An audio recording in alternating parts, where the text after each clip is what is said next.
अस्सलाम वालेकुम YouTube family members my listeners. तो कैसे आप सब लोग और आप लोगों को नॉवल अब तक कैसा लग रहा है, प्लीज़ मुझे कमेंट करके ज़रूर बताइए। अगर आपको हमारा नॉवल अच्छा लग रहा है, सुनने में मज़ा आ रहा है, तो प्लीज़ मेरे चैनल को सब्सक्राइब करना ना भूलिए कि आपकी मोहब्बत का इजहार होगा हमारे चैनल के साथ। तो प्लीज़ सब्सक्राइब ज़रूर कीजिए, चैनल लाइक ज़रूर कीजिए। तो आपको जब सब्सक्राइब कर लेंगे तो आपको हमारी आने वाली सारी वीडियोज़ जो है वो मिलेंगी सुनने के लिए, देखने के लिए, पढ़ने के लिए। तो आइए अपना आज का पार्ट शुरू करते हैं। वो फिलहाल घूम रही थी, मुकम्मल उसे नजरअंदाज कर रहा था, ऐसे जैसे उसे जानता ही ना हो। तैयार होकर बाहर निकल जाना, कमरे में लैपटॉप लेकर बैठ जाना और फिर लड़कियों के नाम पुकार कर उनसे बातें करना। अभी वो सोफे पर बैठी थी, मुंह फुलाए, पेपर होने में थोड़े दिन रह गए थे और पढ़ाई में जरा दिल नहीं लग रहा था। वो सामने लैपटॉप गोद में रखे कुछ टाइप कर रहा था। सुबह के 7 बज रहे थे। वो दांत पीसते हुए अपनी हज़ल आंखों से घूर रही थी, जैसे सालिम निगल जाएगी। उसमारे काला मुंह, नीले पैर, उस सबके वो मुंह फुलाए बड़बड़ाई। उसकी बड़बड़ाहट साफ उसके कानों तक पहुंची थी। वो लपतप आ गया, चेहरा ऐसी जब्त करने की शिद्दत से सुर्ख पड़ने लगा था। आंखों में चमक दौड़ गई। मैडम जल रही थी लेकिन बता नहीं रही थी। हाँ हेलो रानी, जी जी एक रिक्वेस्ट थी आपसे। मोबाइल कान को लगाए संजीदा आवाज में बोला। आज आरजू का टेस्ट था, तभी किताबें खुली बैठी थी कि कॉलेज जाने से पहले थोड़ा पढ़ ही ले। अब सारा ध्यान हट गया। अब ध्यान कैसे किताबों में लगता है जब मनपसंद शख्स सामने बैठी किसी और से इसकी बातें कर रहा था। जी मैं आज आपके घर आऊंगा। जी मुझे ये कहना था कि मुझे खीर पसंद है। मैंने रफीक अंकल से सुना है कि आप खीर बहुत अच्छी बनाती हैं, मेरे लिए वो बनाइएगा। मुस्कुराकर बोला। आज ने गुस्से में मुट्ठियां भींच ली, लबों पर जमाई गुस्से से दिमाग फूंक रहा था। वो आंखें फैलाए उसे देख रही थी, कैसे फरमाइश कर रहा था। उसने बहुत जोर से किताबें टेबल पर दे मारी। जैसे दानियाल ने सर उठाकर चौंक कर उसे देखा। वो मसनूई सा मुस्कुराती जल्दी कुर्ती कमरे से बाहर निकल गई। पीछे उसने लब दबाते कंधे उचकाए थे। चलो खीर तो खाने को मिलेगी। वो दिल में सोच कर रह गया। इसको खुद के लिए पॉजिटिव होना कान को सुकून पहुंचा रहा था। वो मुंह बनाए नीचे किचन में आ गई, जहाँ नूर बेगम खड़ी कुछ बना रही थी। मुंह फुलाए वहीं खड़े हुए दिल अंदर से उदास हो रहा था। क्या कर रही है बड़ी मम्मा? वो गहरा सांस भरते उदासी भरे लहजे में बोली। नूर बेगम ने पलटकर उसकी उदास शक्ल को मुलायजा की। यकीनन फिर से लड़ाई हुई होगी। उसके बेटे और बहू के दरमियान ये तो चलता ही रहता था। कुछ नहीं बेटा, बस दानियाल के लिए खीर बना रही हूँ। उसे बहुत पसंद है ना, काफी दिनों से बनाई नहीं। कह रहा था वो। नूर बेगम मुस्कुराकर बोली थी। आज ने पूरा सा मुंह बनाया। खीर से उसे बेख्याल उसके फोन पर रानी से की गई फरमाइश याद आ गई। वो मुंह फुलाए स्लेब से टेक लगा गई। बड़ी मम्मा मैं भी हेल्प करूं क्या? वो आम से लहजे में इन्हें देखते बोली। उसका दिल उदास हो रहा था। उसे तो कुछ खास बनाना भी नहीं आता था, तभी वो किसी और से फरमाइशें कर रहा था। इसी बहाने उसे एक भी लेगी, वरना यूं बाहर ही खीर खाता रहेगा। हाँ बेटा क्यों नहीं? नूर बेगम के जवाब में उसे ख्याली दुनिया से बाहर निकाला था। वो मुस्कुराते इस बात में सर हिला गई, फिर स्लेब से टेक छोड़कर सीधी हुई। अच्छा मुझे वो चावल पकड़ाओ। नूर बेगम चावल की तरफ इशारा करते बोली। आरजू ने इस बात में सर हिलाते चावल उन्हें पकड़ाए जिन्हें उन्होंने दूध में डाल दिया। आरजू शौक से खड़े सब देख रही थी। आखिर को सीखना जो था कि खीर बाहर ना खाई जाए। हाँ ये जलन भी बहुत टेढ़ी चीज है, हर काम करने पर मजबूर कर देती है। आरजू बेटा चीनी पकड़ाओ। वो अपनी ख्याल में गुम थी कि दानियाल कितना खुश होगा जब उसे पता चलेगा कि उसने भी मदद की है खीर बनवाने में। आरजू ने इस बात में सर हिलाया, फिर मुस्कुराते चेहरे से चीनी उठाकर नूर बेगम को दी। थोड़ी देर बाद खीर बन गई थी। छोटी मोटी दानियाल कह रहे हैं इनका नाश्ता आज कमरे में ले आइएगा। फिरोजा किचन में आती बोली। आरजू ने इस बात में सर हिलाया था। फिर नाश्ता बनते ही उसने खीर भी ट्रे में रखी। आरजू ला मुझे दो, आज मैं अपने बेटे को खुद खीर खिलाऊंगी। कब से बोल रहा था मुझे? नूर बेगम उसके हाथों से ट्रे लेती बोली। आरजू ने इन्हें ट्रे पकड़ाई और खुद इनके पीछे चलने लगी। कमरे के सामने जाती नूर बेगम हल्की दस्तक के साथ अंदर दाखिल हुई। आरजू भी पीछे थी, कुछ फासले पर खड़ी हो गई। नूर बेगम को देखते दानियाल ने लैपटॉप बंद करते साइड टेबल पर रखा। मैंने आज खीर बनाई है तुम्हारे लिए। नूर बेगम निहायत खुशी से बोली। खीर के नाम पर दानियाल ने एक नजर कुछ फासले पर खड़ी आरजू को देखा जो उसे ही देख रही थी। बहुत शुक्रिया मामा, मेरा बहुत दिल कर रहा था। वो आरजू को देखते जताते लहजे में बोला। आरजू ने मुंह बनाया। नूर बेगम ने सबसे पहले खीर ही उठाई, चम्मच भरते दानियाल की जानिब की, जैसे उसने आरजू को बावर करवाने वाली नजरों से देखते मुंह में रखा। एकदम उसे अपने मुंह का जायका जाता महसूस हुआ। खीर में चीनी नहीं नमक था। कड़वापन मुंह में घुलता महसूस हुआ। नूर बेगम मुस्कुराती नजरों से उसे देख रही थी, जबकि आरजू ने आईब्रो उठाए सीनी पर बाजू को रखा हुआ था। कैसी बनी है बेटा? नूर बेगम ने मुस्कुराते चेहरे के साथ सवालिया हुई थी। दानियाल ने बमुश्किल खीर गले से नीचे उतारी थी। वो आफत को देखने लगा, फिर माँ को देखा। सुबह सुबह उन्होंने इसके लिए खीर बनाई थी। अब वो माँ का मूड खराब नहीं कर सकता था। अरे बड़ी मम्मा, थोड़ी और खिलाएं। इतनी जल्दी कैसे पता चलेगा कि कैसी बनी है? और खिलाएं। आरजू करीब आते आंखों में चमक लिए बोली। नूर बेगम ने इस बात में सर हिलाते चम्मच भरकर दानियाल की जानी बढ़ाया था। अब ना वो खा सकता था ना मना कर सकता था। आगे कुआं पीछे खाई वाला हिसाब हो गया। कड़वी घूंट भरते उसने नमकीन खीर का चम्मच मुंह में रख लिया। एक दो और फिर तीसरा भी। आरजू होठों को बाहम दबाए मुस्कुराहट जब्त करने की कोशिश कर रही थी। बहुत शौक था ना खीर खाने का, अब खाए खीर, वो भी स्पेशल बीवी के हाथ की बनी हुई। तभी उसने चीनी की जगह दानेदार नमक दे दिया था। और बस नूर बेगम ने भी खीर चेक नहीं की थी, उसकी तो लॉटरी निकल आई थी। कैसी बनी है दानियाल? मैंने स्पेशल हेल्प की है, वो मुस्कुराकर बोली। नूर बेगम ने बेसाख्ता उसका माथा चूमा और इस बात में सर हिलाया। बहुत मीठी, दानियाल उसे देखते बोला। वो जान गया था कौन सी स्पेशल हेल्प हुई है और उसकी आंखों में सुर्खी के साथ लौ देती जज्बों की आंच भी थी। आज उन्हें नजरें फेर ली। नूर बेगम खीर की कटोरी वापस ट्रे में रखते बाहर जाने लगी। जब आरजू भी उनके साथ ही लपकी, दानियाल ने बेड से उठते उसकी कलाई दबोची। मेरे कपड़े निकाल दो, ऑफिस जाना है मुझे, मुस्कुराकर बोला। आरजू को अपनी जान जाती महसूस हुई थी। नूर बेगम ने पलट कर देखा। उन्होंने नफी में सर हिलाया और कमरे से निकल गई, जबकि इसकी जलती उंगलियां आरजू को अपनी कलाई जलाती महसूस हुई। उसे घूर रहा था। आरजू ने बामुश्किल करते हुए नजर उठाकर उसे देखा। वो नीली आंखों की सुर्ख गोशे उसे देख रहा था। खीर तो खिला दी तुमने व्हाइट रोज, लेकिन मीठा थोड़ा कम था। वो तो पूरा कर दो। उसकी कमर में हाथ डालते उसे खुद के करीब करते शिद्दत से उसके नाजुक लबों पर झोंका। आरजू की आंखें मुतैयर हुई, धड़कनें मुंतशिर हुई थी, जबकि वो पूरी शिद्दत से उसकी सांसों को दस्तरस्त में ले गया था। उसके हाथों की उंगलियां आरजू की कमर पर रेंग गई थी। जब सांस कम होता महसूस हुआ तो आरजू ने उसकी शर्ट को झटका था। वो आहिस्ते से उससे अलग हुआ। बेशरम है आप, वो सिर्फ अनारी चाह रही है। बौखलाहट छुपाए निको सिर झुकाई बोली। वो गहरी नजरों से उसे देख रहा था, फिर उसका चेहरा पर उठाते उसकी पेशानी पर लब रखे।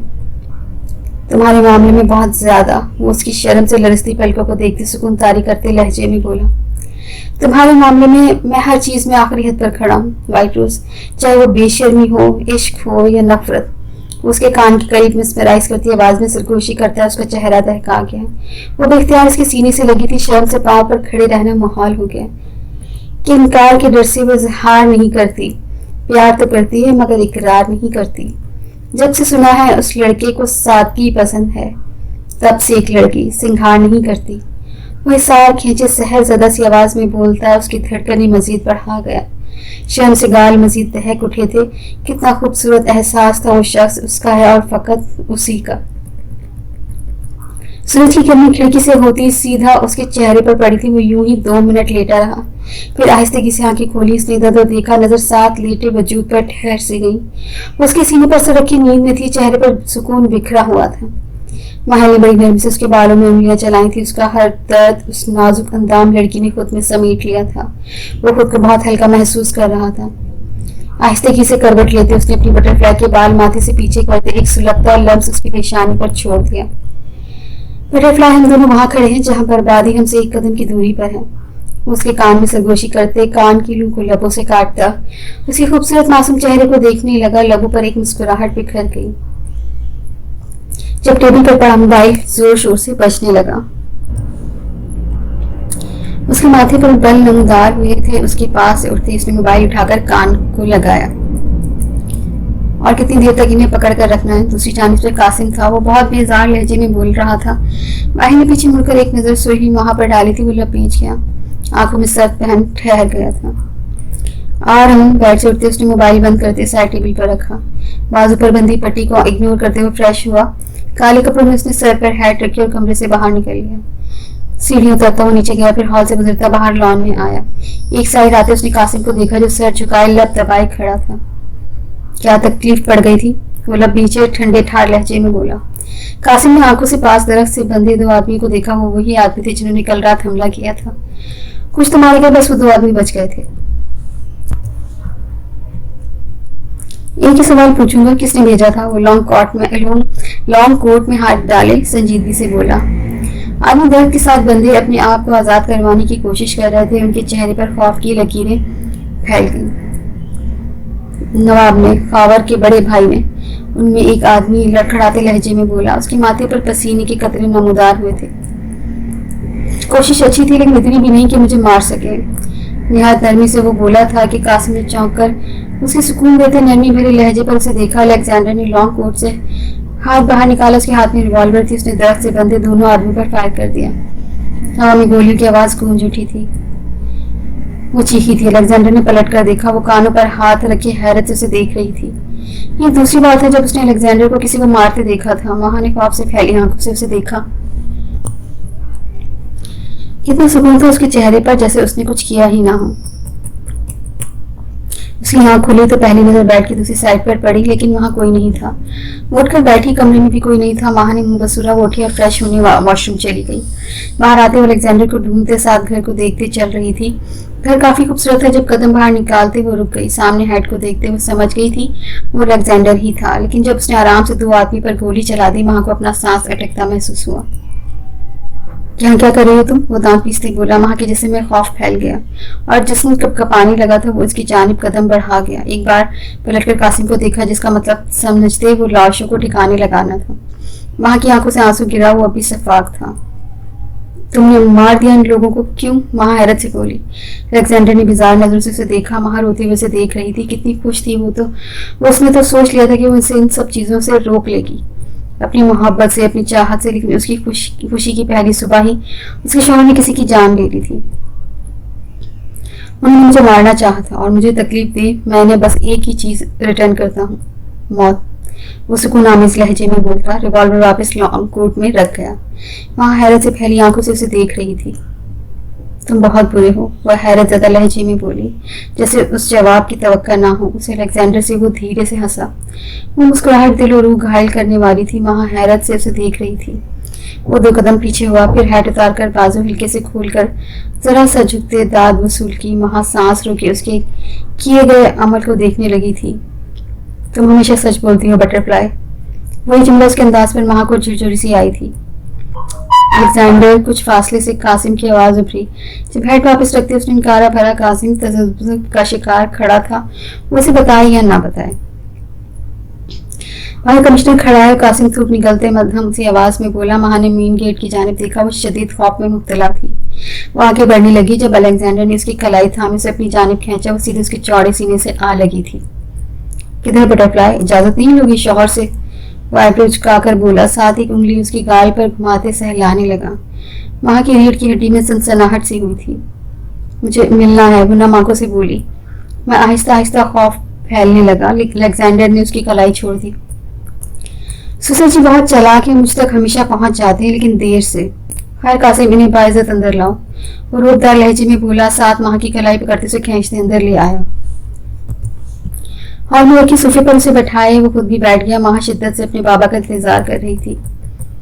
बटरफ्लाई, जो भी बात करना सोच समझ कर करना। उसके कंधों पर बाजू फैलाए उसे खुद के साथ लगाए बोला था। कोई और वक्त होता तो माँ को खुशी का एहसास होता, लेकिन इस वक्त उसे 2 लोगों को मारते देख चुकी थी। खुशी तो दूर की बात थी। अब बाबा, माँ की लबों से बेचैन सी सिसकी निकली। अलेक्जेंडर ने नजर उठाकर सामने देखा। सामने दरवाजे में जमशेद खान खड़े थे, आंखों में गुस्सा भरे। वो कदम उठाते आगे बढ़े, सामने रखी एक सोफे पर खुद ही बैठ गए। माँ ने अलेक्जेंडर की तरफ देखा, जिसने टांग पर टांग चढ़ा ली थी। कहीं सुसर जी, कोई काम था क्या? वायबे चुकाकर बोला। जमशेद खान ने खा जाने वाली नजरों से उसे देखा। माँ ने अपने बाबा को देखा। मैं अपनी बेटी को लेने आया, वो रुके लहजे में बोले थे। माँ ने बेसाख्ता उसे देखा। उसके चेहरे के तासुरात को जांचना चाहा था। आपकी बेटी अब मेरी बीवी है और मेरी इजाजत के बगैर वो यहाँ से नहीं जाएगी। चलो छोड़ें, उसी से पूछ लेते हैं वो मुझे छोड़कर जाना चाहती है या नहीं। अलेक्जेंडर ने माँ के कंधे से बाजू हटाया और उसकी जानिब की उसे देखा। बटरफ्लाई, जाना चाहती हूँ मुझे छोड़कर? वाइब्रो उठाकर सर्द लहजे में बोला। माँ को समझ नहीं आई वो उससे पूछ रहा था या उसे धमकी दे रहा था। बाबा, वो बोलते बोलते रुक गई। जब अलेक्जेंडर ने उसका चेहरा हाथों के प्यालों में भरा, उसे अपने दिल की रफ्तार मध्यम होती महसूस हुई। मुझे छोड़कर गई तो हमेशा के लिए जाओगी। मैं वापसी के रास्ते अभी इसी वक्त बंद कर दूंगा। सर्द लहजा धमकी आमेज या धुओं से भरा। माँ के गले में गिल्टी उभरी। उसने सर घुमाकर बाप को देखा। वो सख्त गुस्से से अलेक्जेंडर को देख रहे थे। वहां जाना चाहती थी, सबसे मिलना चाहती थी, लेकिन अलेक्जेंडर की बात ने उसके दिल को बेचैन कर दिया। वो उसे छोड़कर नहीं जा सकती थी। अगर वो चली गई तो यहाँ वापस नहीं आ सकेगी। वहां तुम आओ मेरे साथ, जमशेद खान सोफे से उठते दर्द लहजे में बोले। वहां ने अलेक्जेंडर को देखा। उसने उसका चेहरा आजाद कर दिया। वो सीधा होकर बैठ चुका था। सिगरेट निकालते उसने अपना म्यूजिकल लाइटर निकालते सिगरेट सुलगाई और लबों में दबा ली। वहां अजीब कश्मकश में थी।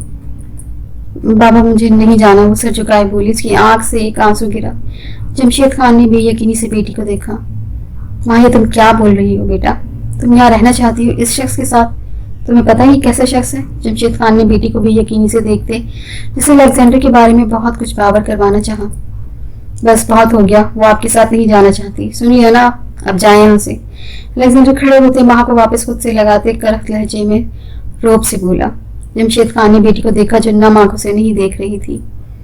बाबू मैं ठीक हूँ यहाँ, वो मध्यम आवाज में बोली थी। जमशेद खान ने खूंखार नजरों से अलेक्जेंडर को देखा। इन्हें लग रहा था उनकी बेटी उसकी डर से ये सब बोल रही है। वो लब पीछे वहां से निकल गए। अलेक्जेंडर ने मेज पर रखी ऐश ट्रे में सिगरेट फेंकी। रो क्यों रही हो? मैं हूं ना, खामोश हो जाओ। उसका रुख अपनी जानिब करते हुए नरमी से बोलते उसके आंसू साफ कर गए। चलो तुम्हें ब्रेकफास्ट करवाऊं, उसे सार में लेते हुए आगे की जानिब बढ़ गया। उसे नहीं पता था वो क्या कर रहा है, बस कुछ बातें ऐसी थी जिन्हें वो पोशीदा रखना चाहता था, गहरी राज की बातें।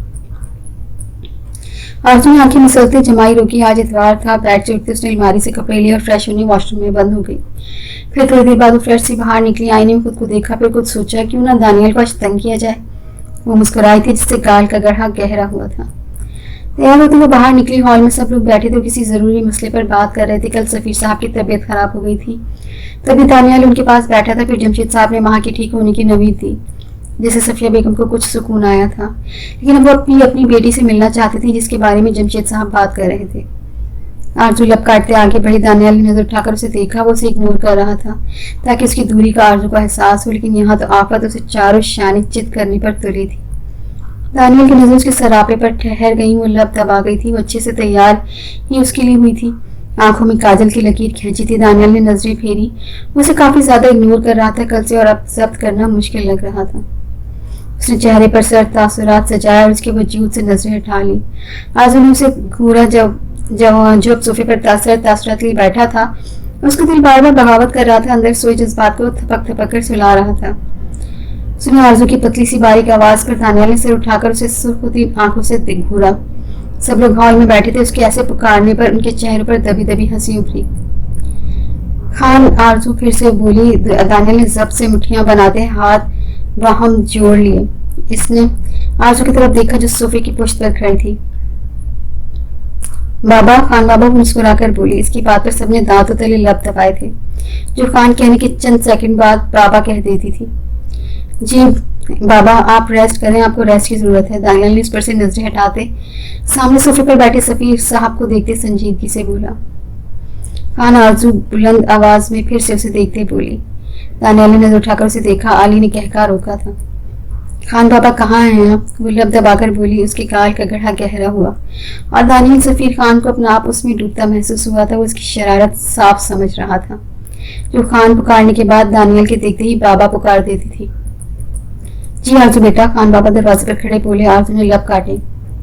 खान, आपको सुनाई क्यों नहीं दे रहा? आरजू मुंह बनाते बोली थी। खान बाबा हैरानगी से उसे देख रहे थे। उसने कभी अकेला इन्हें खान नहीं कहा था। क्या है? दानियल बुरी तरह डिस्टर्ब हो रहा था। कुछ जज्बात भूजल से हो रहे थे। वो मुंह फाड़ सर झाड़ अंदाज में बोला। खान बाबू, मुझे कल कॉलेज नहीं जाना, बस यही बताना था। आरजू दानियल को मुकम्मल नजरअंदाज करते बोली। खान बाबा बेचारे सर हिलाते पलट गए। सबसे पहले आका जी का कहका गूंजा और उससे पीछे बाकी सबका।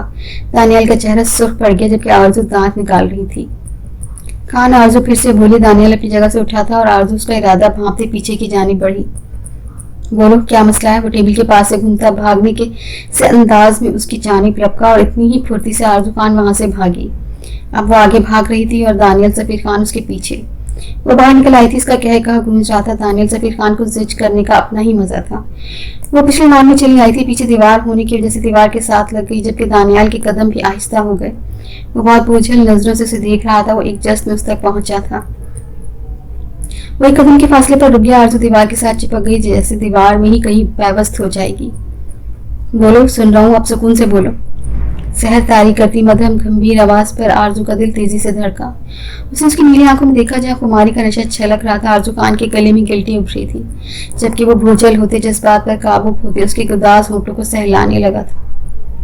कुछ कह रही थी तुम? वो उसकी हेजल आंखों को देखते झुकते उसके लबों को निहायत नरमी और जज्बात से छू गया। आरजू का दिल शिद्दत से धड़का था। वो आफत कभी निबाज नहीं आ सकती थी। वो तो उसे अच्छा खासा इग्नोर करने वाला था, लेकिन ऐसा कहाँ मुमकिन था। दानियल ने उसकी काजल लगी आंखों में फिर से झांका कि आंखें थी एक साथ सारे जज्बात निछावर करने को मजबूर कर देती। कशिश रखने वाली गहरी आंखें, सुकून चैन बर्बाद कर देने वाली आंखें। चांदी सोना एक तरफ, तेरा होना एक तरफ तेरी आंखें, जादू टोना एक तरफ। उसके बाल कानों के पीछे करते गंभीर लहजे में सरगोशी करते तपिश भरी सांसें कान पर छोड़ता उसके रुखसार को शिद्दत से चूम गया। आरजू ने जोर से आंखें मींची। दानियल मुझे पढ़ना है, उसकी बढ़ती गुस्ताखियों को महसूस करते हुए लड़खड़ाते लहजे में बोली। कान धीरे से मुस्कुराया। जब तुम्हारे फाइनल्स हो जाएंगे फिर मैं देखूंगा कि तुम कौन सा बहाना लगाकर मुझे रोकती हो। इसके सुर पड़ते गाल को देखते हुए उसकी पेशानी टिकाए गहरा सांस भरते उसकी खुशबू को खुद में उतारते बोला। आरजू ने शर्म से नजरें झुका ली थी। जाओ, खबगी से उसे देखते हुए बोला। आरजू ने उसकी आंखों में खबकी देखी तो कुछ कहना चाहा। जब वो पलट गया आरजू भी कंधे उचकाते वहां से चली गई, लेकिन गाल अब भी दहक रहे थे। वो अंदर नहीं जाना चाहती थी, तभी लॉन के चक्कर लगाने लगी। फाइनल नजदीक आ रहे थे, ऐसे में बहुत कम किसी से बात कर रही थी। वरना से भी बस कॉलेज में ही बात होती। वो भी पढ़ाई के मुतालिक वो पढ़ती रहती थी, लेकिन मजाल है जो फार्मूले उसके जहन में जाते। फिजिक्स ने तो उसे तिकनी का नाच नचवा दिया था, जो याद करती भूल जाती। यूं भी वो काफी डिस्टर्ब थी। वजह उसका शौहर था, वो बहुत कम तवज्जो दे रहा था उस पर, शर्त अपनी जगह, लेकिन अब आरजू को उसका खुद को नजरअंदाज करना खटकने लगा था। वो कमरे में नहीं आता था, ज्यादा वक्त स्टडी में गुजारता जो कमरे के बिल्कुल साथ थी। आरजू बहुत बेचैनी से बेड पर किताबें फैलाए पढ़ने की कोशिश करती रहती, लेकिन वो ठीक से पढ़ भी नहीं पा रही थी। शाम का वक्त जब वो कमरे में दाखिल हुआ, आरजू नजर उठाकर उसे देखा। 3 दिन गुजर चुके थे, उसके साथ ऐसा रवैया रखे हुए था। ऐसा वो क्यों कर रहा था आरजू को समझ नहीं आ रही थी। शायद कहीं भाड़ में, आज तो वो उससे पूछ कर ही रहेगी। आखिर ऐसी भी क्या शर्त? दानियाल इसके पास मुंह में ही रह गई। जब वो अपना ड्रेस लेकर वॉशरूम में घुस गया, आरजू की आंखों में नमी तैर गई। क्या शर्त उससे ज्यादा जरूरी थी या फिर उसका दिल भर गया था? उससे अजीब गलत से ख्याल दिल में आने लगे थे। वो 10 मिनट बाद बाहर निकला था। आईने के सामने वो अपने बाल सेट कर रहा था। आरजू उसके पास चली आई थी। वो दिल अजीब ही हो रहा था। उसकी नाराजगी बर्दाश्त ही नहीं हो रही थी। वो नाराजगी तो उसे समझ नहीं आ रही थी। दानियल क्या हुआ है? वो मियाँ चिटकाते उदासी से बोली। दानियल ने एक नजर उसे देखा और फिर परफ्यूम उसकी जानिब बढ़ाया जैसे ना समझी से आरजू ने पकड़ लिया। परफ्यूम लगा दो मुझे, वो कपलिंग्स ठीक करते बोला। आरजू ने लब काटते परफ्यूम उस पर स्प्रे किया। उसे तैयार होते देख उसे बहुत अजीब लग रहा था। दिल बैठा जा रहा था, क्या दानियल की नजरों में अब वो किसी अहमियत की हामिल नहीं? मुझे उसे बुलाना भी गवारा नहीं कर रहा। खैरियत? वो परफ्यूम लगाते बोली थी। दानियल ने आईने में अपना अक्स देखा। आरजू ने भी सर घुमा कर देखा। वो बहुत पुरकशिश लग रहा था। आरजू का दिल शिद्दत से धड़का। आईने में दोनों का अक्स वाज़ह हुआ, लेकिन कुछ तो कमी थी। शायद दानियल के चेहरे पर छाई संजीदगी के चलते। जरा और लगाओ, संजीदगी से कहते उसने आरजू की तरफ देखा। आरजू ने नम आंखों से उसे देखा था। इतना परफ्यूम नहीं लगाते, वो लब काटते बोली। दानियल ने चौंक कर उसे देखा जैसे उसकी बात को समझ ना पाया। क्यों? वो सवालिया हुआ था। आपने सुना नहीं, ज्यादा परफ्यूम लगाने से चुड़ैलें चिमट जाती हैं। वो मुखलाई बोली ऐसे जैसे बहुत अहम बात बताई हो उसे। अंदाजा है मुझे उसके सरापे को बगौर देखते हुए सर को इस बात में हिलाते बोला। साथ ही परफ्यूम पकड़कर उस पर स्प्रे किया। आरजू चौंकी थी। वो आहिस्तेगी से झुका और उसके कंधे पर लम्स छोड़ते गहरा सांस भरा। दिल पर खुशबू महसूस करते हुए हल्का सा मुस्कुराया। उसके अमल पर आरजू ने जोर से आंखें मीची थी। वो साइड होकर कमरे से बाहर निकल गया। आरजू ने आंखें खोली तो वहां नहीं था, लेकिन उसकी खुशबू अभी आरजू के असाब पर सवार थी।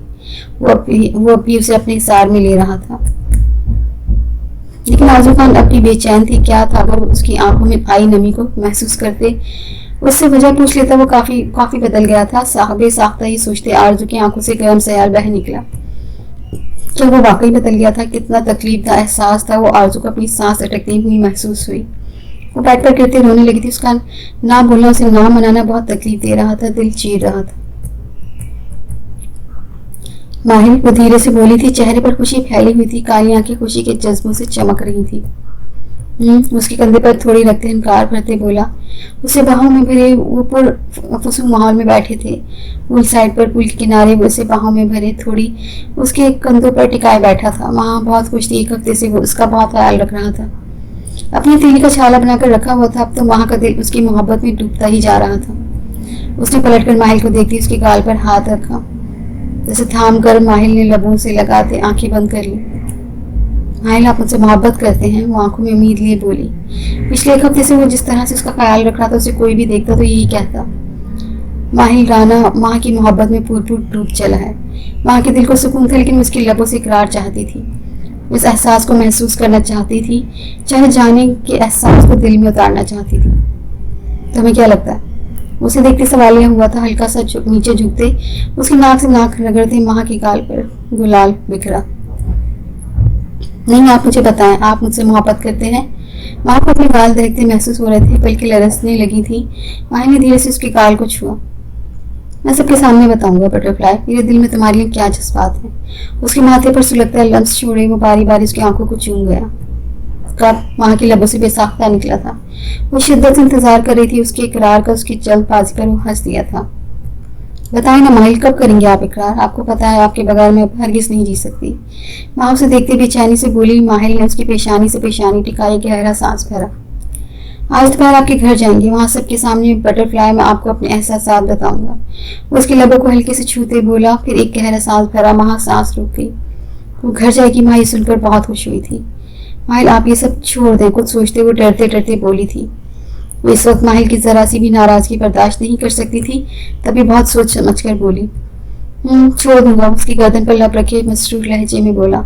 वहां की आंखों में चमक दौड़ गई। सच? वो खुशी से उसके गले लगी थी।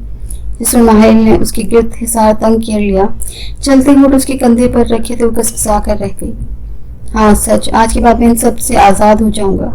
माँ के बालों को सहलाते हुए संजीदगी से बोला। उसके लहजे में पुरस्कारी थी। बेड पर बैठी उसकी आंखों में आंसू थे। दिल दर्द से भरा पड़ा था, जिन्होंने आंसू के रास्ते को बाहर निकाल रही थी। अपनी आदत लगाकर वो शख्स यूं अनजान बना बैठा था, जैसे उसे जानता ही ना हो। यूं दूर हुआ जैसे हवा का झोंका जो बस एक बार छूकर गुजर जाए। अब हर चीज वो चिड़चिड़ी हो रही थी। दिल कहीं भी नहीं लग रहा था। कल पहला पेपर था और उसकी तैयारी भी इतनी खास नहीं थी। उसे अच्छे से याद है 1 हफ्ते से वो उससे मुंह बिगाड़े बैठा था। वजह क्या थी? आखिर वो कुछ बोलता क्यों नहीं? आरज़ू को शिद्दत से रोना आया। उसकी आंखें रगड़ गई। कई बहाने दिल को दे दिए, लेकिन दिल तो ठीक था ना, नहीं मान रहा था। अभी परसों उनके दरमियान बात हुई थी, जैसे सोचते आरज़ू का दिल गम से अब फटने वाला हुआ था। उसने लम्हात को याद किया था। दानियल, बात क्यों नहीं कर रहे ठीक से? मेरे साथ दिल भर गया है क्या आपका? वो लोग पीछे बोली। वो काफ़ी ज़्यादा डिस्टर्ब हो गई थी जहनी तौर पर, इसलिए मुंह में जो आया बोल गई। दानियल ने सिर्फ टोरी लिए आंखों से देखा। जाकर पढ़ाई करो, तुम्हारे फाइनल्स होने वाले हैं ना। वो मुठियाँ पीछे बोला था। अर्जुन ने गुस्से से उसे देखा और उसके सामने आ गई, जो कमरे से बाहर जा रहा था। मुझे नहीं पढ़ना, मुझे बताया ऐसे क्यों कर रहे हैं मेरे साथ? क्या दिल बहलाने को पास आए थे? आरज़ू चीखी, साथ ही एक आंसू उसके गाल से गिरा। दानियल ने लहू रंग आंखों से उसे देखा। आरज़ू, दिमाग खराब मत करो, जाओ जाकर स्टडी करो। आरज़ू के बाजू का बोझ उसने इंतहाई गुस्से से उसे साइड पर किया था। हैरत ही तो हुई थी आरज़ू को, जो बहुत नरमी से उससे बात करने लगा था, जिसकी आदत होने लगी थी। अब क्यों बेवकूफ़ी बरत रहा था? दिल चीर रहा था वो शख्स। नहीं, मुझे बताएं आखिर क्या मसला है? आप क्यों 1 हफ्ते से मेरे साथ ऐसा कर रहे हैं? बता दें मुझे, आखिर मेरी जिंदगी क्यों बर्बाद की है? आखिर यही सब करना था? वो गुस्से से लपी जिसके सामने जाती ही जियानी अंदाज में चीखी थी कि उसकी आंखों से एक साथ पानी भी बह गया। Shut your mouth. हाँ, बहला रहा था दिल। और कुछ? अब हटो सामने से। आरज़ू को साइड करते हुए वो कमरे से निकल गया। फिर 2 दिन गुजर गए, वो कमरे में नहीं आया था, बल्कि वो घर ही नहीं आया था। दिल में दर्द भरते न जाने वो शख्स कहाँ गायब हो गया। आरज़ू तो उसके आखिरी जुमले में ही अटक गई थी। तो क्या वो बस दिल बहलाने को थी? क्या आरज़ू खान ने जल्दबाजी करती थी उससे मोहब्बत करने में? बाहर से आती आवाज़ों पर वो हाल में लौटी थी। उसे पता ही न चला कब उसकी आंखों से आंसू बहे थे। उसे बस एक चीज़ का खदशा था, कहीं दानियल को ऑफिस में कोई पसंद तो नहीं आ गई। एक अच्छा भी उसके जहन ने खुद बनाया था। जब उसकी परसों दानियल के मोबाइल पर अनगिनत कॉल्स देखी, वो भी रानी के नंबर से, तब से आरज़ू के जहन में अजीब ख्याल आ रहे थे। बाहर से आती तेज आवाज़ों पर वो चौंकी थी। वो उठी, बाहर भागी। सीढ़ियाँ उतरते अब वो 2nd फ्लोर पर खड़ी थी। उसकी आंखें धुंधला गई थी। 2nd फ्लोर की दूसरी सीढ़ी पर खड़े उसने शिकस्त तक कांपते हाथों से रेलिंग को पकड़ा। दानियल मुंह बंद रखो वरना मुझसे बुरा कोई नहीं होगा। सफीर साहब दानियल पर हाथ उठाते उठाते रुकते साथ ही इंतहाई तैश में चीखे थे। बाबा आप जो मर्जी सजा दे लेकिन मुझे दूसरी शादी करनी ही है, वो बोला और रेलिंग पर मौजूद आरजू का हाथ लड़खड़ा गया। हाथ के साथ अब जिस्म भी कांपने लगा था, आंखों में पानी भरने लगा और कानों में जैसे किसी ने पिघला शीशा उंडेल दिया हो। दानियल दिमाग खराब हो गया है तुम्हारा, अपनी बीवी का सोचा? आगा जी ने उसे देख देख कर लहजे में कहा। वो इंतहाई सुर्ख के लिए वहां सबके सामने डट कर खड़ा था। आप लोगों ने खुद वादा किया था आप मेरे और उसके मामले में नहीं बोलेंगे, याद है ना आप सबको? बस आप लोग इस मामले से दूर रहें, मैं दूसरी शादी का फैसला कर चुका हूँ। वो जबरे पीछे तने आसाब लिए बोला। आरजू को लगा बस मौत उसके सामने है। दिल बंद होने लगा, धड़कनें मध्यम पड़ने लगी, उसका जिस्म कांपने लगा था। रेलिंग पर जमा हाथ नीचे गिर गया, गले में फंदा सा अटकता महसूस हुआ। गौर से सुनो आरजू खान, दानियल सफीर खान के रूम में बसने लगी हो। तुम्हारी दूरी मुझे गवारा नहीं आरजू। दानियल सफीर खान, मुझे तुम मेरी हर सुबह मेरी हर शाम में चाहिए। मैं चाहता हूँ तुम्हारी हर आती जाती सांस से मेरी खुशबू आए, मेरा दिल तुम्हारे दिल के साथ धड़के। उसकी की गई सरगोशी आरजू की समातों से टकराई तो ये वजह थी उसकी बेरुखी की। आखिर उसने सच बोला था। वाकई दानियल का दिल अब उससे भर चुका था, वो दिल बहलाने को थी। दानियल इस चीज की इजाजत नहीं देते हैं तुम्हें। नूर बेगम भी बेटे की बात सुनते भड़क उठी थी, जबकि रुखसार बेगम बाकायदा रो रही थी। बेटी को बर्बाद होते हुए कैसे देख सकती थी? उनका दिल डूब रहा था। ठीक है, फिर मेरे मर जाने पर मातम कीजिएगा, क्योंकि अगर आप लोगों ने मुझे रोका तो मेरी लाश ही मिलेगी आप लोगों को, वो धमकी आमेज लहजे में बोला। नूर बेगम ने दिल पर हाथ रखा था। सब लोग शिशत चेहरे से उसे देख रहे थे। आंसू आरजू के गालों से होते अब जमीन पर गिरने लगे थे। क्या वो मोहब्बत, वो तवज्जो, वो सब धोखा था? क्या आरजू का वजूद उसके लिए कुछ नहीं था? कुछ भी नहीं। आरजू मध्यम सी आवाज पर सब लोगों ने पलट कर देखा। वो दूसरी सीढ़ी पर खड़ी थी। वह यकीन से खाली चेहरे लिए वो हैरान नहीं थी, ना ही यकीन टूटने का दर्द था। वो चेहरा खाली था, वो आंखें वीरान थी, जैसे सिर्फ बात कर ये दानियल उसके जिस्म से रूह खींच ली थी। आरजू ने नर्म कर्ब से भरपूर हेजल आंखें उठाकर उसे देखा। उसके दिल ने शिद्दत से चाहा कि वो सब झूठ हो, मजाक कर रहा हो या वो कोई ख्वाब देख रही हो, लेकिन हर ख्वाहिश भी कहाँ पूरी होती है। मैं दूसरी शादी कर रहा हूँ। अपनी जगह से बस एक कदम आगे आते बोला, इतनी आवाज में कि आरजू तक उसकी आवाज पहुंच जाए। और आरजू को लगा बस जिंदगी तमाम। वो आवाज थी या मौत की नवीद जो कानों तक पहुंचाई गई थी। पहुंचाई भी किसने? खुद जिंदगी ने। इजाजत मांग रहे हैं। कोशिश के बावजूद उसका लहजा लड़खड़ा गया। वैसे भी उसके ऐसे रवैये की तो आदत होने लगी थी। उसे एक हफ्ते से ऊपर वो उसके साथ यही सब तो कर रहा था, फिर कोई बेएतनाई। मैं इजाजत लेने का कायल नहीं। वो फिर से गोया हुआ। उसकी आंखें सुर्ख हो रही थी। आरजू ने पलकें झपकनी चाहिए लेकिन नाकाम रही। आंसू आंखों में भरते चले गए। तो बताने का तकल्लुफ भी ना करें, वो लब पीछे बोली। दिल कट कर रह गया। उसे नहीं पता था उसने ये अल्फाज कैसे बोले, लेकिन दानियल की सरकशी से सुर्ख होती आंखें और इन आंखों में मौजूद अटल फैसला बता रहा था जुबान बर्बाद हो गई है। वो सब झूठ था और सब खत्म हो चुका है। 2 मिनट की खामोशी छा गई, ऐसी खामोशी जिससे बेहतर चीखों भरा शोर हो सकता था, ऐसी दिल चीरने वाली खामोशी थी। आरजू ने कदम नीचे बढ़ाया। उसकी आंखें धुंधला गई थी, कान साए साए कर रहे थे। दिल और जिस्म कांप रहा था जब सीढ़ी से पांव स्लिप हुआ और फिसलते हुए नीचे जा गिरी। सब लोग सांस रोके उसे देख रहे थे। जो अब नीचे ग्राउंड फ्लोर पर पड़ी थी, सर से खून बहता फर्श पर बिखर गया था। उसकी आंखें बंद हो रही थी। बंद आंखों ने आखिरी बार उस शख्स का चेहरा देखा था जिससे दिल की धड़कनें जुड़ी हुई थी। आरजू, शहीद साहब चीख के बेटी की जानिब बढ़े, जबकि वो यूं ही साकित से वहां खड़ा रहा था।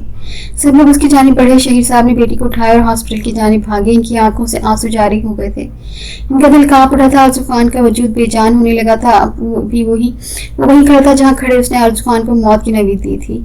उसकी सांसें उससे खींची जा रही थी। 12 बजे के वक्त वो सोफे पर बैठा था जब महा ऊपर से सीढ़ियां उतरते नीचे आई थी। उसे वापस रसूलियों में देख महा ने नागवारी से मुंह बनाया और वो हॉल में आती सोफे पर बैठ गई। महा की आंखें हैरत से फैल गई। वो शराब पी रहा था। महा ने घूर कर उसे देखा। उसके सर पर हटती मायूस हो गई। वो कभी सुधर सकता था क्या? तुम ऐसे क्यों हो माहिल? वो माथे पर नागवारी से बल लिए बोली थी, मुंह बनाए, जबकि माहिल अपने काम में लगा हुआ था। मैं तुमसे ही कह रही हूँ, तुम एक पल को मेरी हर बात मानने को तैयार हो और दूसरे ही पल तुम ये सब शुरू कर देते हो। इसे जवाब ना देते देखकर महा चिढ़ती हुई बोली थी। माहिल ने शराब का ग्लास लबों को लगाया था। तुम शुरू से ऐसे हुई या सिर्फ मुझे तंग कर रहे हो? वो फिर से बोली थी, लेकिन वो तो खामोश था। आज गुले राना का जन्मदिन था और माहिल शदीद दुखी। हर साल वो इस दिन अपने घर को तहस नहस कर दिया करता था। उसे संभालना बहुत मुश्किल हो जाता था। ऐसे में कासिम भी उसके सामने नहीं आता था और अब वहां बैठी उसे शदीद गुस्सा दिला रही थी। उसके सर पर हेड थी, उसके हेजल ग्रीन आंखें सुर्ख पड़ने लगी थी। दिल दर्द से भर गया था। माँ को देखते से सफिया बेगम की याद आई थी। वो लब भींच गया। माहिर, माँ चीखी थी। वो चुप रहा। वो कुछ ऐसा वैसा नहीं बोलना चाहती थी जिसे सुनकर वो दुखी हो, वरना माहिर का दिल कर रहा था वो माँ को तड़पाए ताकि वो सब लोग तड़पे, बल्कि वैसे जैसे वो तड़प रहा था। तुम्हारी हेड मुझे जहर लगती है। नाक चढ़ाकर तीखी नजरें उसके हेड पर रखती बोली। अलेक्जेंडर की लबों पर साइड स्माइल उभरी। वो क्यों? ग्लास में बची शराब के आखिरी घूंट को गले में उतारते हुए आईब्रो झुकाकर बोला। इतनी देर में उसके अजीब रवैये को बर्दाश्त करते पहली बार बोला था। ये हमेशा तुम्हारे सर पर सवार रहती है। उसकी नजरें अपनी काली हेड पर थी। तुम्हारी तरह। वो उसकी काली आंखों में अपनी आंखें गाड़ी बोलता उसका दिल धड़का गया था। मैं तुमने कहा था तुम सब छोड़ दोगे। वो सर झटकते बोली थी। उसे शदीद नागवार गुजर रही थी वो शराब। कहा था, लेकिन आज जरूरत है मुझे। वो लहजे को नॉर्मल रखते बोला, फिर खामोश हो गया। माँ मुंह फुला गई। तुम कब से शराब पीते हो? वो कुछ सोचते बोली थी। दिल अजीब हो रहा था, मगर वो खामोश पी रहा था। माँ ने नोटिस किया वो यूं बैठा शराब पी रहा था जैसे वहां उसके अलावा कोई ना हो। उसे किसी का होश ना था। तुम कभी कभार पीते हो क्या? वहां फिर से बोली। माहिल के माथे पर तेवरी चढ़ी थी। इस वक्त वो खामोश रहना चाहता था। नहीं, रोज। वो एक ताहट लहजे में भरे में बोला कि मायूसी हुई थी कि उसे ठीक करना बहुत मुश्किल था। माँ ने दिल में सोचा, तो तुम शराब भी पीते हो? वो एक बार फिर ग्लास में भरी शराब को देखते कुछ सोचते बोली थी। माहिल ने गहरा सांस भरा। माहिल को लगा जैसे वो ना सुनना चाहती हो। हाँ, लेकिन माहिल ने बोतल का ढक्कन खोलकर जैसे उसकी बात की तायद की थी, फिर से और शराब ग्लास में उंडेल दी। माँ ने बुरा समूह बनाया। उसे वाकई इस जवाब की उम्मीद ना थी। उसे नुकसान होता है, कुछ देर की मदहोशी के बाद में कितना बड़ा खमियाजा सहना पड़ता है। वो जताते लहजे में बोली। माहिर ने सुर्ख पड़ती नजर उठाकर उसे देखा, जिनमें वहशत थी, लेकिन वहां अब बेखौफ थी। उसकी नरमी का थोड़ा असर था। कुछ चीजें मजबूरन सहनी पड़ती हैं। वो घूंट घूंट शराब पीते बोला था। लहजे में वहशत के साथ बेजारी शामिल हो गई। मसलन, उलझन सदा लहजे में चौंक कर बोली। मसलन तुम्हारी बकबक। वो सोचने वाले अंदाज में जरा ठहर कर बोला। फिर ग्लास में बची शराब भी पी गया। माँ ने आंखें छोटी करते उसे घूरा और सोफे से खड़ी हो गई। तुम बहुत बुरे हो माँ नाक फुलाए बोली। वो धीरे से हंसा। कर्ब भरी हंसी थी। फिर सर से हैट उतारी और बाजू फैलाए हल्का सा झुका। तुम हमेशा सच बोलती हो बटरफ्लाई। सर को स्वाद में हिलाते ही बोला। माँ ने लब दांतों तले कुचले। वो अपनी हर अदा में कमाल था। अल्लाह पाक नाराज होते हैं माहिल। वो यासियत भरे लहजे में बोली। माहिल ने नजर उठाकर उसे देखा। उसने बस इनकार भरा। तुमने कभी नमाज पढ़ी है? माँ संजीदगी से अब उसे देख रही थी। माहिल खामोश रहा नहीं। वो नफी में सर हिला गया। माँ खामोश हो गई। उसे शदीद दुख हुआ था। अल्लाह तुम्हें जन्नत नहीं देंगे? माँ खड़े होते ही अफसोस से बोली। वो धीरे से हंसा। उसकी मासूमियत पर शायद। क्यों? उसका दिल क्या वो उसे सुने? तभी उसे देखते पूछ गया, तुम नमाज नहीं पढ़ते ना? वो सर झुकाए बोली। माहिल कभी नमाज पढ़ने का दुख माँ को हो। कभी कभी एक अच्छा काम भी बहुत होता है। जरूरी नहीं सिर्फ नमाज से ही जन्नत मिले। वो कुछ सोचते हुए बोला। माँ ने उसे सर उठाकर देखा था। मुझे कभी नमाज की जरूरत नहीं पड़ी। मेरे पास सब कुछ है। मैं क्या मांगू? वो कंधे उचका कर बोला। माँ की आंखें नम हुई, न जाने क्यों। तुम खुद गर्ज हो। अगर उसने तुम्हें सब दिया तो तुमने शुक्रिया बोलने के लिए भी नमाज नहीं पढ़ी। वो तुम्हें माफ नहीं करेगा। माँ लब नीचे आंसू जब्त करते बोली थी। न जाने क्यों दिल बोझल होने लगा था। माहिल धीरे से हंसा। माँ को लगा वो पागल है। मैं खुद गर्ज हूँ माँ। अल्लाह खुद गर्ज नहीं है जो मेरे शुक्रिया ना बोलने पर मुझे माफ ना करे। वो धीरे से हंसते हुए उठ गया। माहिल की आंखों में हल्की नमी थी। उसका दिल उदास था। वो दिन ही मनूस था। उसने माँ को इशारे से साथ चलने को बोला। इतनी शराब पीने के बावजूद उसे चढ़ी नहीं थी। वो ऐसा ही था, अजीब, बल्कि अजीब तर। लेकिन माँ तो उसकी बोले गए जुमले में ही अटक गई थी। वो वाकई अल्लाह खुदगर्ज थोड़ी होता है। वो तो बेनियाज होता है, रहीम होता है, जो एक बार सच्चे दिल से माफी मांगने पर माफ कर देता है। बस एक नदामत के आंसू पर सारी जिंदगी के गुनाह माफ कर देता है। खुदगर्ज तो इंसान होता है जो जरूरत के वक्त याद करता है और फिर जरूरत पूरी होने पर भूल जाता है। हम कहाँ जा रहे हैं? माँ ना माँ से बोली। वो जैसा देखता था वो वैसा नहीं था। माँ ने शिद्दत से महसूस किया। तुम्हें तुम्हारे घर वालों से मिलवाने, वाहिदगी से बोलता बाहर खड़ी गाड़ी में बैठ गया। माँ भी डोर खोलते फ्रंट सीट पर बैठी थी। उसने शिद्दत से फैसला किया वो जरूर माहिल को ठीक कर लेगी।